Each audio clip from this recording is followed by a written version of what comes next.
Roborock has made quite a few different robot vacuums. They've gotten better and better as they go along, more advanced mapping technology, just more powerful overall. So in today's video, I'm going to check out like the most expensive one that they offer. At least I think so. God, I hope so.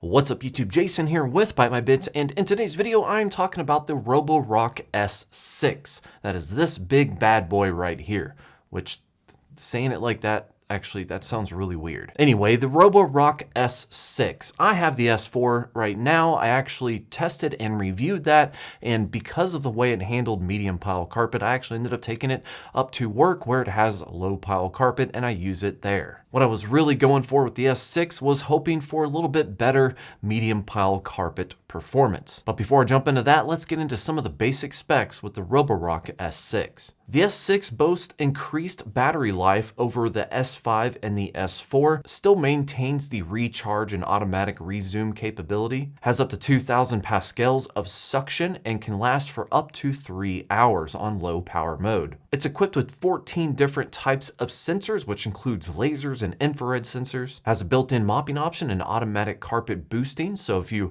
are cleaning hardwood floors, you can boost up the suction power automatically when it detects itself on a carpet. Now, there are two major differences between the S6 and the S4. The first and most obvious one is going to be the mopping feature add-on. This is actually something I don't honestly use that much. So if I were to purchase this, or if I were to be making a purchasing decision on something like this, I would probably go for one that does not have the mopping feature, just because I wouldn't want to pay for something that I just don't really use. And the reason why I say that is because although the mopping feature is great, you are able to fill it up with water and it just pretty much drags a wet cloth across the floor, it's still not going to be nearly as good as just actually mopping your floor. I try to consider different reasons why maybe you would run something like this rather than just mopping the floor yourself.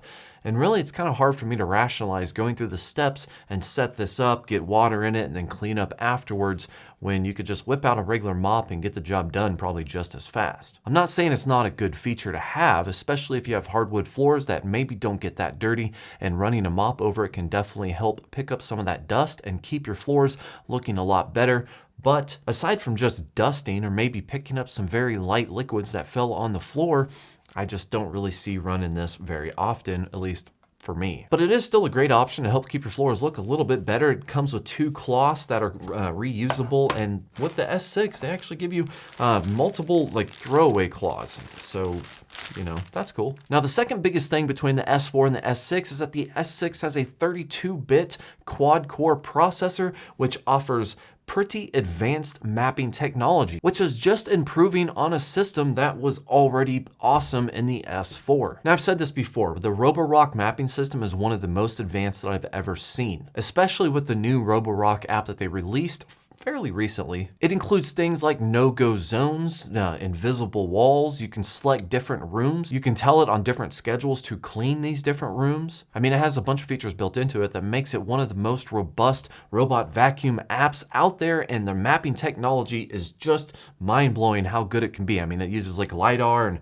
you know, lasers. Lasers are really cool, especially, you know, when you equip the robot overlords with it. But with the beefier components in this, giving it more compute power, it allows it to learn your environment and vacuum more efficiently. Meaning things like if it goes into a hallway, it's not gonna go short distance. It's gonna say, no, it would be a lot better to go long distance down this hallway. So a lot of robot vacuums that don't know how to do this, and there's a lot of time turning around that's just not efficient at all. This one actually does a loop around an area first, basically mapping everything out, seeing what it wants to do, and then goes in for the kill. Now, I've been testing it down here in the basement with about 516 square feet of cleanable area. I've included no-go zones with invisible walls and told it not to go in a couple rooms. And with the 516 square feet, it takes about 60 minutes to clean, and with the improved battery life on the maximum sucking capacity setting thing that it has, it gets down to 40% from the 100% it starts at. But honestly, with this, when it comes to battery life or the size of your home, it doesn't really matter too much what setting you put it on or how much battery it can go through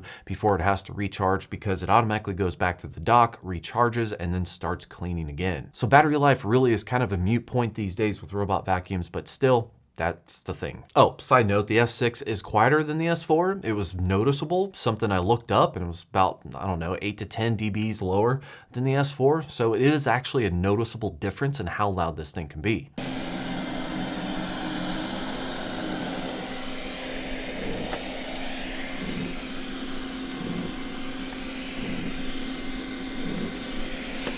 So again, I mainly ran this vacuum down in the basement, which has medium pile carpet. Carpet has 3 piles, low, medium, and high. And when I try to run the S4, I ran into an error where it would just randomly stop in the middle of the carpet and say that the main brush was jammed. So when I tried to run the S4 downstairs, it just could not make it through an entire cleaning process without saying it was jammed. And the only thing I had to do in order to restart it was press clean again. It wasn't actually jammed up or dirty, it just thought it was for some reason. And I was kind of hoping that with this one being the biggest, baddest robot that Roborock has, it wouldn't have that same issue. But unfortunately, when I tried to clean, which again was 516 square feet, took about 60 minutes and took me down to 40% battery life, I had to restart it almost about 6 to 8 times, if I remember right.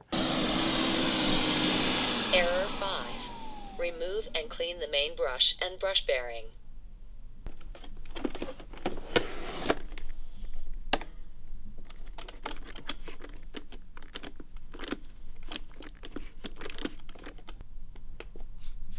Resuming cleaning.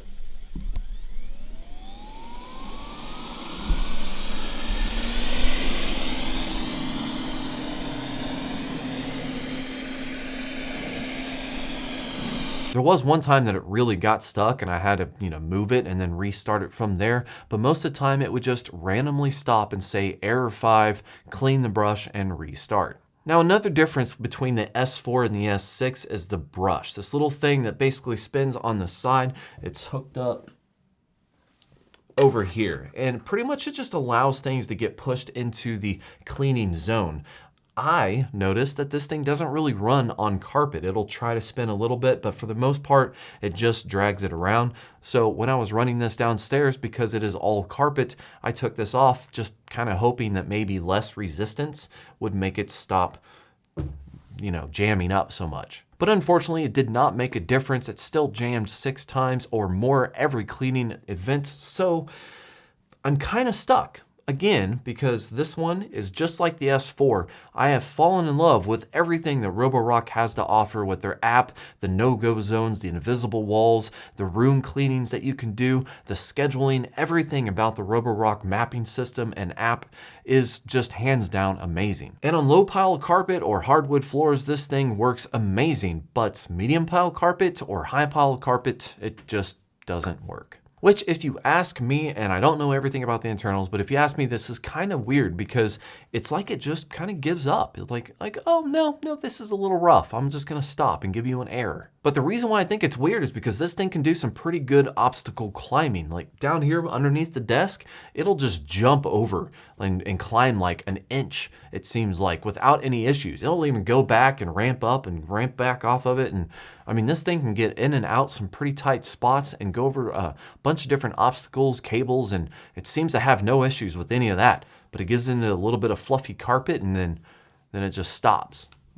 That's kind of weird. I don't know why the S6 does it, but the S4 does the exact same thing, which is why I took the S4 to work to go on low pile carpet. That doesn't mean it's not going to work for me, however. I can still start it manually downstairs and then just keep an eye on it. It will pop up notifications when that error pops up and I just have to click clean again and it'll restart. It is a little annoying, but the thing cleans really well. In fact, let me show you something slightly embarrassing. This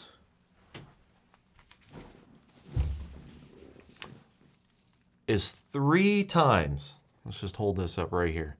And oh, this really suck if this dropped. This is 3 runs. I ran the vacuum 3 different times and I dumped it out on here.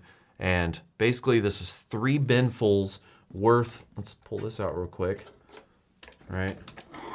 You just lift up the hood. It's pretty basic here. Pull this out just like most robot vacuums. And then you open it up, right? And that's what it fits in here. It compresses it pretty well and it holds quite a bit. And basically the first 1 or 2 times, it obviously got full and just kind of stopped. But basically 3 times and I was able to pull all of this junk out of my carpet in my basement. And it gets worse because that was during the time of the construction thing too. So after I did a bunch of stuff, I also ran a Dyson vacuum in here and it picked up a whole bunch of stuff just because, you know, I had dust and everything everywhere. So that, you know, that is on top of cleaning with a real vacuum, like a hand vacuum, you know. So it's not like this thing doesn't work. It works great. It's got a lot of suction power. It cleans really well. It's kind of disgusting when it cleans up this much and you think, OMG, I really needed a robot vacuum because that's gross. I'm pretty sure that's a dead spider. Yeah. Okay. I'm just going to move this over here and pretend that doesn't exist. So it cleans really well. The Roborock mapping system is one of the most advanced I've ever seen. The app is, again, one of the best things I've ever seen. The mopping tech, you know, to each their own. If you want to pay and use a mop, that's fine. Personally, I don't see the benefit, but I can understand if you want to keep something dusted. That's okay. The automatic recharge thing, grown to love it. Finished cleaning. Going back to the dock.